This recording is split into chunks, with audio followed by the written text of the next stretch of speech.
আজকের এখানে খার্চি উৎসব 2024-এ চতুর্দশ দেবতার বাড়িতে যে পুরাতন আগরতলা এবং এই ঐতিহ্যপূর্ণ যে খার্চি উৎসব তাকে সামনে রেখে আমাদের মাঝে উপস্থিত আছেন আজকের এই অনুষ্ঠানের যিনি সভাপতিত্ব করছেন এবং এই খার্চি পূজা মেলার যিনি সভাপতি এবং প্রাক্তন ত্রিপুরা সরকারের মন্ত্রী এবং আমাদের যে পবিত্র বিধানসভার প্রাক্তন স্পিকার এবং এই এলাকার খয়েরপুর বিধানসভার মাননীয় বিধায়ক শ্রী রতন চক্রবর্তী মহোদয়, উনি ওনার বক্তব্য এখানে সুন্দরভাবে রেখেছেন। এই খার্চির পূজার ইতিহাসও আমাদের সামনে তুলে ধরেছেন। আমাদের প্রাক্তন মন্ত্রী এবং মাননীয় বিধায়ক শ্রী রামপদ জমাতিয়া মহোদয়, তাছাড়া আমাদের মাঝে উপস্থিত আছেন এবং আমাদের সবার পরিচিত মুখ বিশিষ্ট সমাজসেবী শ্রী অমিত কুমার নন্দী মহোদয়, যারা এখানে উপস্থিত আছেন এবং খার্চি মেলা কমিটির সুন্দর খার্চি উৎসব উপলক্ষে সবাইকে আমি হার্দিক অভিনন্দন ও শুভেচ্ছা জানাচ্ছি। বন্ধুগণ, আপনারা জানেন আজকের থেকে তো আমাদের খার্চি পুজো শুরু হচ্ছে।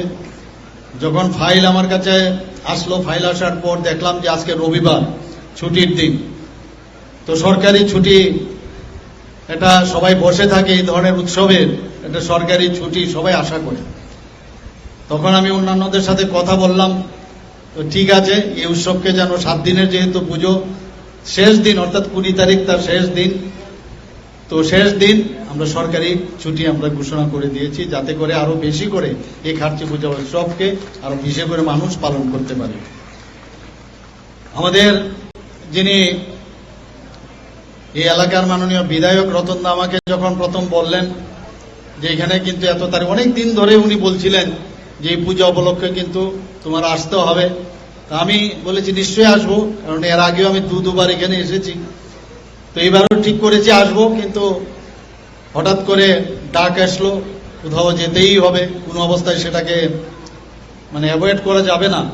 কিন্তু যাই হোক, যেটা রতনদা এখানে বলেছেন যে চতুর্দশ দেবতার টানেই হোক এখানে সেই যে প্রোগ্রাম, সেটা আমি বাতিল করতে পেরেছি। এবং সত্যি বলতে কি আমি এখানে এসে অত্যন্ত আমার আনন্দিত, আমি অত্যন্ত আনন্দ ভোগ করছি যে এখানে আমি আবার আসতে পেরেছি। এর জন্য আমি রতনদা এবং ওনার কমিটির সমস্ত সদস্যদের আমি ধন্যবাদ দেব। আমাদের ভারতবর্ষের কৃষ্টি সংস্কৃতি এবং তার যে পরম্পরা আমরা যদি দেখি, সেটা ইন্দো সিভিলিয়ান থেকে আরম্ভ করে হরপ্পা মহেঞ্জোদারো সভ্যতার থেকে আরম্ভ করে, সেটা কিন্তু অত্যন্ত পুরনো আমাদের কৃষ্টি সংস্কৃতি সারা পৃথিবীর মধ্যে। এখানে খার্চি পূজাও তদ্রূপ, তার পুরো ইতিহাস এখানে কেন হচ্ছে। 14 জন দেবদেবীদের আমরা পূজা করি। আমরা অত্যন্ত ছোট যখন ছিলাম এখানে আসতাম এবং এই খার্চি পুজোর জন্য কিন্তু আমরাও বসে থাকতাম, কিন্তু এখানে আসাটা এখন যেমন ব্রিজ দিয়ে আমরা চলে আসি আরামসে, সেটা কিন্তু তখন ছিল না। এবং মাঝে মাঝে আতঙ্কেরও সৃষ্টি হতো যে নদীর পাড়ে এখানে বসে থাকতে হতো, যে নদী পার হবো কি করে, এত জলস্রোত ছিল তখন, নৌকা দিয়ে পার হতে হতো এবং অনেক দুর্ঘটনাও তখন ঘটেছে তখন।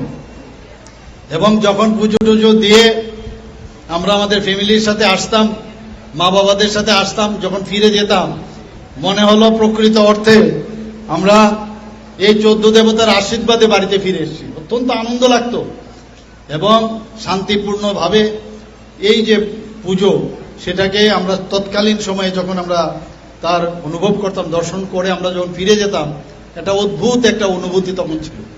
তদ্রূপ আমার এখনো মনে আছে, যখন আমরা ত্রিপুরা সুন্দরী মন্দিরে যেতাম, সেখানেও কিন্তু একই অবস্থা। গাড়ি গেল, সে গাড়ি নৌকা দিয়ে পার হতে হতো। সেখানে চারানা দিয়ে, যদি ওখানেও ক্যাচিং বিষয় ছিল, কাউকে ধরে কাউকে চারানা যদি দেওয়া হতো তাহলে তার গাড়িটা আগে পাস করে দিত। এই নিয়েও ভীষণ যুদ্ধ। এখনকার মতো এত গাড়ি ঘোড়াও ছিল না, অল্প কয়েকজন লোকের এই গাড়ি ঘোড়া ছিল, কিন্তু যাই হোক সেখানেও গিয়েও সে একই অবস্থা। তো আমরা ডেভেলপমেন্ট এখন এমন জায়গায় এমন স্তরে চলে গেছে, এখন ভাবা যায় না যে এইভাবে জলের নদীর জলও এখন অনেকটা কমে গেছে। তো এখানে বলা হয়েছে এবারের যে থিম, আমাদের শ্রদ্ধেয় দাদা শ্রী রতন চক্রবর্তী মহোদয় বলেছেন সবুজায়ন, এই যে বিষয়টা উনি রেখেছেন, সত্যি এটা আমি ওনাকে ধন্যবাদ দেব। এই ধরনের একটা উনি থিম এবারের মেলাতে রেখেছেন। আপনারা নিশ্চয়ই শুনেছেন কিছুদিন আগে যে আমরা একটা প্রোগ্রাম আমরা নিয়েছিলাম ফরেস্ট ডিপার্টমেন্ট থেকে, সেখানে 5 মিনিটে 10টা থেকে আরম্ভ করেছিলাম, 10টা 5-এ আমরা 5 মিনিটে 5 লাখ গাছ আমরা রোপণ করেছি সারা ত্রিপুরাতে। এবং আমি জানি না অন্যান্য প্রদেশে সেটা সম্ভব হয়েছে কিনা। শুধু তাই না, আমরা 2021 থেকে আমরা শুরু করেছিলাম, আস্তে আস্তে আস্তে করে এটা বেড়েছে। 2 লাখের থেকে এবারে এক যাবে আমরা 5 লাখ করে দিয়েছি। তো আমরা প্রকৃতির সাথে আমরা থাকতে চাই, প্রকৃতি ছাড়া আমরা বাঁচবো না, আমরা জানি। সিম্বায়োসিস পদ্ধতিতে আমাদের জীবনযাপন করতে হবে। এখানে যে যাই বলুক, আমি সেখানেও বলেছিলাম, আমাদের রামপদদাও বলেছেন, মাননীয় বিধায়ক প্রাক্তন মন্ত্রী উনিও বলার চেষ্টা করেছেন যে প্রকৃতি সাথে রাজন্য বর্গের যারা রাজারা ছিলেন তারা কিন্তু প্রকৃতিকে শ্রদ্ধা করতেন, ভালোবাসতেন, পূজা করতেন। সেটা আমরা আজকের এই যে আলোচনার মধ্যে আমরা সেটা উঠে এসছে। আমরাও সেই দিশায় আমরা চলছি, আমাদের মাননীয় প্রধানমন্ত্রীজিও সেই দিশায় চলেন। এবং এখানে আমরা জানি যে 14 দেবতার মধ্যে 3 জন দেবতা আছে, তাদের নিয়মিত পুজো পার্বণ করা হয়। এবং আজকের দিনে বাকি যে দেবদেবীরা আছেন তাদেরকে বের করে তাদেরকে এই পুজো এই 7 দিন সমানে পূজিত হয়। তো সেইগুলোর ইতিহাস আমরা আমাদের যে নেক্সট জেনারেশন আছে তাদেরকে আমাদের বলতে হবে, ওনাদের জানাতে হবে যে পূর্ণ বয়াব যে মূর্তি সেটা কিন্তু এখানে পূজিত হয় না, শুধু মস্তকের এখানে পুজো হয়। এবং সেটা অষ্টধাতুর মূর্তি, এবং সেটাকে আমরা পূজা করি। এবং সেইগুলো আমাদের এই যে পরম্পরা আমরা তখনই বাঁচাতে পারবো যদি আমাদের নেক্সট জেনারেশন তাদেরকে আমরা সমস্ত ইতিহাস আমরা তুলে ধরি। এবং আজকে এখানে যারা উপস্থিত আছেন জাতি জনজাতি সবাইকে আমি বলবো, আমাদের মধ্যে এই ধরনের যে মেলা, এই ধরনের যে সংস্কৃতি, এই ধরনের যে পরম্পরা, সেটাকে আমরা একসাথে যদি এই মেলাতে যে মেলবন্ধন হয়, আমরা এই জাতি জনজাতির যে আমাদের ভ্রাতৃত্ববোধ সেটা আরো সুদৃঢ় হবে। এবং এই যে খার্চি উৎসব উপলক্ষে সবাইকে আমি হার্দিক অভিনন্দন ও শুভেচ্ছা জানিয়ে আমি আমার বক্তব্য এখানে